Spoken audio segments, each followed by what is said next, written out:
আচ্ছা একবার কল্পনা করুন তো, আপনি একদিন ফ্লাইটে উঠলেন।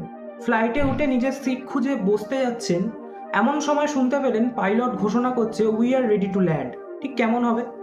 জিনিসটা শুনতে অবাক লাগলেও আমাদের পৃথিবীতে ঠিক এরকমই একটা কমার্শিয়াল ফ্লাইট রোজ যাতায়াত করে, যার নাম গিনিস বুক অফ ওয়ার্ল্ড রেকর্ডেও লেখা আছে। এই অদ্ভুত ফ্লাইটটি যাতায়াত করে উত্তর স্কটল্যান্ডের আরকানি দ্বীপপুঞ্জের দুটি দ্বীপ ওয়েস্ট্রে এবং পাপা ওয়েস্ট্রের মধ্যে, যাদের মধ্যে দূরত্ব 2.7 কিলোমিটার, এবং এই দূরত্ব অতিক্রম করতে সেই ফ্লাইটটি সময় নেয় মাত্র 53 সেকেন্ড। এখন প্রশ্ন আসতেই পারে, মাত্র 2.7 কিলোমিটার অতিক্রম করার জন্য একটা প্লেন কেন? ওয়েস্ট্রে এবং পাপা ওয়েস্ট্রের মধ্যে ফেরি ব্যবস্থা থাকলেও সমুদ্রের খারাপ আবহাওয়ার কারণে সেটি প্রায়শই বন্ধ থাকে। তার জন্যে এই দুটি দ্বীপের মানুষের কথা ভেবে 1967-এ লোগান এয়ার বিমান সংস্থা এই বিমান পরিষেবাটি চালু করে, যা আজ অবধি বিনা বিরতিতে এই দুটি দ্বীপের মধ্যে যাতায়াত করে।